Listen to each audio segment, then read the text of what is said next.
Bismillahirrahmanirrahim. Assalamualaikum warahmatullahi wabarakatuh. Alhamdulillahirabbil alamin. Wabihi nasta'in wa ala umuri dunya waddin. Wassalatu wassalamu alal mursalin walhamdulillahirabbil alamin. Amma ba'd. Salawat serta salam mari sama-sama kita limpahkan kepada junjungan kita Nabi besar Sallallahu Alaihi Wasallam. Tak lupa pula yang terhormat kepada Ibu Fitratus Saada selaku dosen pengampu mata kuliah hukum acara peradilan agama. Sebelumnya perkenalkan, nama saya Muhammad Rezki Ali dengan nomor NIM 211110095. Baik, di sini saya akan melakukan learning journal tentang hukum acara peradilan agama. Berikut adapun tata cara berproses berperkara di pengadilan agama. Pendaftaran perkara dan persiapan sidang. Adapun akan diperiksa oleh kepanitraan dengan memperhatikan surat gugatan ataupun permohonan, kesesuaian perkara dengan kewenangan relatif absolut pengadilan agama, penunjukan majelis hakim oleh ketua pengadilan, penetapan hari sidang oleh ketua majelis, pemanggilan pihak-pihak yang berperkara. Adapun selambat-lambatnya hari ke-27 setelah perkara terdaftar karena sidang pertama, selambat-lambatnya 30 hari sejak perkara terdaftar. Tahapan pemeriksaan perkara. Pembukaan sidang, ketidakhadiran penggugat. Jika penggugat kuasanya tidak hadir, maka gugatannya dapat dinyatakan gugur atau sidang ditunda untuk memanggil penggugat sekali lagi, dan jika tetap tidak hadir, gugatan dinyatakan gugur dan penggugat dapat menunjukkan perkara yang baru. Penanya identitas para pihak. Adapun yang kedua, meskipun majelis hakim sudah mengenali pihak-pihak, akan tetapi tetap harus dilaksanakan. Selain itu, hakim juga menanyakan tentang hubungan para pihak dengan majelis hakim ataupun panitera. Yang ketiga, anjuran damai. Syarat perdamaian ialah adanya kesepakatan berdasarkan kehendak beban kedua pihak. Kesepakatan tidak boleh mengandung kekhilafan. Perkara gugatan. Yang keempat, setelah gugatan dibacakan, penggugat berkesempatan menyatakan sikap atas gugatannya. Ada 3 kemungkinan: mencabut gugatan, mengubah gugatan, dan mempertahankan gugatan. Adapun yang kelima, jawaban tergugat. Jawaban dapat diberikan secara tertulis atau lisan yang harus dihadiri oleh tergugat. Hukumnya, jika tidak dihadiri meskipun sudah mengirimkan surat jawaban tertulis, maka dianggap tidak pernah ada, kecuali berisi eksepsi bahwa pengadilan tidak berwenang mengadili. Adapun replik penggugat. Kesempatan penggugat pemohon untuk menanggapi jawaban tergugat kepada termohon, baik secara tertulis maupun lisan. Penggugat mungkin mempertahankan gugatan dan menambah keterangan untuk memperjelas dalil-dalilnya atau mengubah sikap dengan membenarkan jawaban atau bantahan tergugat. Adapun yang ketujuh, duplik penggugat. Kesempatan tergugat termohon untuk menjawab kembali tanggapan replik penggugat. Yang kedelapan, pembuktian. Hakim membebankan kepada para pihak untuk menghadirkan bukti masing-masing. Alat bukti yang dapat dikemukakan terdiri dari alat bukti surat, saksi, persangkaan, pengakuan, sumpah, pemeriksaan di tempat saksi ahli, pembukuan, dan pengetahuan hakim. Yang kesembilan, kesimpulan para pihak atau konklusi. Para pihak diberikan kesempatan untuk memberikan pendapat akhir yang merupakan kesimpulan mereka terhadap hasil pemeriksaan selama persidangan. Musyawarah majelis hakim dilaksanakan secara rahasia dan tertutup bagi umum. Tujuannya adalah untuk menyamakan persepsi agar perkara yang dapat diadili dapat dijatuhkan putusan seadil-adilnya. Yang 11, pembacaan putusan dilakukan oleh ketua majelis hakim. Apabila terlalu panjang maka bisa dibacakan secara bergantian. Adapun penyitaan di pengadilan agama, penyitaan ialah sita adalah tindakan menempatkan harta kekayaan tergugat secara paksa dalam penjagaan yang dilakukan secara resmi berdasarkan perintah pengadilan atau hakim. Tujuan sita ialah agar penggugat tidak ilusiur, maksudnya penggugat atau barang tergugat tidak dipindahkan kepada orang lain melalui jual beli, hibah, dan sebagainya. Kedua, agar objek eksekusi memperoleh kepastian keberadaannya setelah perkara yang disengketakan diputus oleh pengadilan. Macam-macam sita di lingkungan peradilan agama. Yang pertama, sita jaminan dapat dilakukan bersama-sama dengan gugatan atau secara lisan dalam persidangan. Dapat juga dilaksanakan setelah perkara diputus jika perkara itu dalam proses banding dan kasasi. Sita yang kedua, sita repindikasi, ialah dilaksanakannya atau permintaan penggugat terhadap barang milik penggugat yang dikuasai oleh tergugat. Jadi objek sita repindikasi ini hanya terbatas pada benda bergerak saja dan tidak mungkin dikabulkan terhadap benda tidak bergerak sekalipun dalil gugatan berdasarkan hak milik. Yang ketiga, sita eksekusi ialah yang berhubungan dengan pelaksanaan atau putusan karena pihak tergugat tidak melaksanakan putusan yang sudah berkekuatan hukum tetap. Yang keempat, sita atas harta perkawinan.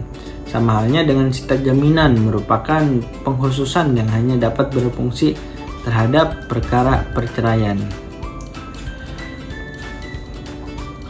Pendelegasian sita dan penyitaan. Pengadilan agama dapat melakukan pendelegasian sita menunjuk panitera atau juru sita untuk melakukan sita sesuai dengan apa yang tersebut dalam penetapan sita. Jadi yang diminta bantuan sita tidak perlu membuat penetapan sita baru, tetapi langsung membuat surat tugas atau menunjuk panitera atau juru sita untuk melaksanakan sita yang dimintakan. Hal-hal yang tidak boleh dilakukan dalam penyitaan ialah dilarang melakukan penyitaan terhadap hewan dan perkakas. Hewan yang dimaksud adalah yang biasa digunakan sebagai alat mencari pencarian. Berbeda dengan hewan yang diperdagangkan atau hewan yang menghasilkan komoditi dagang atau hewan yang diternakan. Dilarang melakukan penyitaan yang melampaui jumlah tagihan. Dilarang pula melakukan sita jaminan terhadap barang milik pihak ketiga. Dilarang melakukan penyitaan di belakang meja atau tidak hadirnya panitera di tempat penyitaan berbeda. Dilarang menyerahkan penyimpanan atau penjagaan yang disita atau sita jaminan kepada penggugat. Yang terakhir, dilarang pemakaian uang yang disita. Adapun yang selanjutnya, produk hukum peradilan agama. Putusan menjelaskan pasal 60 Undang-Undang Nomor 7 Tahun 1989 Jo titik Undang-Undang Nomor 3 Tahun 2006 Jo Undang-Undang Nomor 50 Tahun 2009. Macam-macam putusan dilihat dari fungsi dalam mengakhiri perkara, ialah putusan akhir, putusan mengakhiri pemeriksaan di persidangan baik yang telah melalui semua tahapan pemeriksaan maupun yang belum menempuh semua tahapan pemeriksaan. Yang kedua, putusan sela. Putusan yang dijatuhkan masih dalam proses pemeriksaan perkara dengan tujuan untuk memperlancar jalannya pemeriksaan. Putusan sela tidak mengakhiri pemeriksaan tetapi akan berpengaruh terhadap arah jalannya pemeriksaan. Macam-macam putusan sela ialah putusan preparatoir, putusan interlocutoir, putusan incidentoir, putusan provisionil. Dilihat dari segi hadirnya atau tidaknya para pihak pada saat putusan dijatuhkan, diantaranya putusan gugur, yaitu putusan yang menyatakan bahwa gugatan permohon gugur karena penggugat tidak hadir. Putusan per stek, yaitu putusan dijatuhkan kepada tergugat termohon tidak hadir meskipun telah dipanggil secara resmi. Yang ketiga, putusan kontradiktoir, yaitu putusan akhir yang pada saat dijatuhkan atau diucapkan tidak dihadiri salah satu pihak atau para pihak. Dalam pemeriksaan putusan ini disyaratkan penggugat maupun tergugat pernah hadir dalam sidang. Dilihat dari segi sifat terhadap akibat hukum yang ditimbulkan, putusan deklaratif ialah putusan yang hanya menyatakan suatu keadaan tertentu sebagai suatu keadaan yang resmi menurut hukum. Putusan konstitutif ialah putusan yang menciptakan atau menimbulkan keadaan hukum baru berbeda dengan hukum sebelumnya. Putusan kondemnatoir ialah putusan yang bersifat menghukum kepada salah satu pihak untuk melakukan atau tidak melakukan sesuatu, biasanya berbunyi menghukum. Contohnya, menghukum untuk menyerahkan suatu barang, membayar sejumlah uang, melakukan suatu pembuatan tertentu, mengosong tanah rumah, dan lain sebagainya. Bentuk, isi, dan isi putusan, bagian kepala putusan, nama pengadilan agama yang memutus dan jenis perkara, identitas pihak, duduk perkara, posita, tentang pertimbangan hukum, dasar hukum, diktum atau amar putusan, bagian kaki putusan, tanda tangan hakim dan panitera, serta perincian biaya. Adapun kekuatan putusan dibagi menjadi 3, yaitu putusan mengikat, putusan hakim yang mengikat para pihak yang berperkara dan yang terlibat dalam perkara ini mengira dalam arti positif, yakni bahwa sudah ada putusan hakim harus dianggap benar. Yang kedua, kekuatan pembuktian, artinya putusan hakim itu telah diperoleh kepastian tentang sesuatu yang terkandung dalam putusan itu. Putusan hakim menjadi bukti bagi kebenaran sesuatu yang termuat di dalamnya. Kekuatan yang ketiga, kekuatan eksekutorial, artinya kekuatan yang dilaksanakannya apa yang ditetapkan dalam putusan itu secara paksa oleh alat-alat negara. Setiap putusan harus dititel, yaitu kalimat demi keadilan berdasarkan ketuhanan yang Maha Esa. Adapun penetapan, macam-macam penetapan ialah penetapan dalam bentuk murni, voluntaira. Ciri-cirinya, gugat secara sepihak atau pihaknya hanya terdiri dari pemohon. Tujuannya untuk menetapkan suatu keadaan atau status tertentu bagi diri pemohon.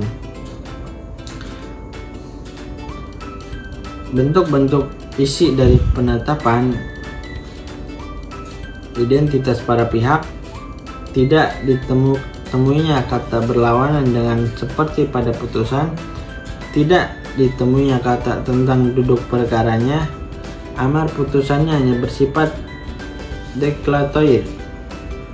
Kalau ada putusan didahului kata memutuskan, maka penetapan dengan kata menetapkan. Biaya perkara dibebankan kepada pemohon. Dalam penetapan tidak mungkin ada rekompensi atau intervensi. Adapun yang selanjutnya, proses eksekusi di pengadilan agama. Eksekusi adalah menjalankan putusan pengadilan yang sudah berkekuatan hukum tetap. Eksekusi pada hakikatnya ialah merealisasikan kewajiban pihak yang kalah untuk memenuhi prestasi yang tercantum dalam putusan pengadilan tersebut. Asas-asas pelaksanaan eksekusi. Putusan pengadilan harus sudah berkekuatan hukum tetap. Putusan tidak dijalankan secara sukarela. Putusan mengandung amar kondemnatoir. Macam-macam eksekusi. Dalam praktik peradilan agama dikenal ada dua macam eksekusi. Eksekusi real atau nyata. Yang kedua, eksekusi pembayaran sejumlah uang melalui lelang yang dilakukan dengan menjual lelang barang-barang debitur atau juga dilakukan dengan pembagian harta bila pembagian in natura tidak disetujui oleh para pihak atau tidak mungkin dilakukan pembagian natura dalam sengketa warisan atau harta bersama. Tata cara eksekusi real ialah pemohon pihak yang menang penaksiran biaya eksekusi melakukan peringatan, melakukan sidang insidental yang dihadiri oleh ketua PA, panitera, dan pihak yang kalah, memberikan peringatan atau teguran supaya menjalankan putusan hakim dalam waktu 8 hari, membuat berita acara, dan berita acara ini merupakan landasan bagi perintah eksekusi, mengeluarkan surat perintah eksekusi apabila waktu yang ditentukan dalam peringatan sudah lewat, eksekusi pembayaran sejumlah uang, mengeluarkan penetapan sisa eksekusi, mengeluarkan perintah eksekusi, pengumuman lelang, surat kabar dan massa media, permintaan lelang. Surat permintaan lelang ditunjukkan kepada kantor lelang negara, pendaftaran permintaan lelang, penetapan hari lelang, pencabutan syarat lelang, tata cara penawaran pembeli lelang, dan menentukan pemenang, pembayar harga lelang. Beberapa masalah hukum dalam pelaksanaan eksekusi ialah pendelegasian eksekusi dilakukan apabila barang yang dieksekusi berada di luar wilayah, maka bisa menggunakan lembaga pendelegasian eksekusi, meminta bantuan PA lain. Perlawanan terhadap eksekusi yang objeknya berada di luar wilayah yurisdiksi PA, eksekusi tidak dapat dijalankan, bisa terjadi karena harta kekayaan eksekusi tidak ada. Putusan bersifat deklaratoir, objek eksekusi dianggap pihak ketiga, status tanah milik negara, objek eksekusi berada di luar negeri. Dua putusan yang saling bertentangan. Pengulangan eksekusi, penundaan eksekusi umumnya bersifat kasuistik dan dapat terjadi dalam hal diantaranya alasan kemanusiaan dan alasan Dadenperzet. Terima kasih. Mungkin ini saja yang bisa saya sampaikan. Adapun kesan untuk Ibu dosen pengampu, saya sangat terkesan untuk pengalaman belajarnya. Jarang sekali ada dosen yang lebih menekankan pada praktek. Biasanya lebih kepada teks, tetapi di kelas Ibu saya memperoleh keduanya. Teori dan praktek itu sama-sama bisa saya rasakan. Walaupun ada kendala dari kami, Ibu tak ambil pusing. Terima kasih Ibu dosen. Pesan yang ingin saya sampaikan, mungkin saya mohon maaf pada Ibu kalau kemarin-kemarin saya kurang mendengarkan ataupun kurang memahami dalam pembelajaran Ibu. Itu saja yang bisa saya sampaikan. Selebihnya mohon maaf. Wabillahi taufiq wal hidayah. Wassalamualaikum warahmatullahi wabarakatuh.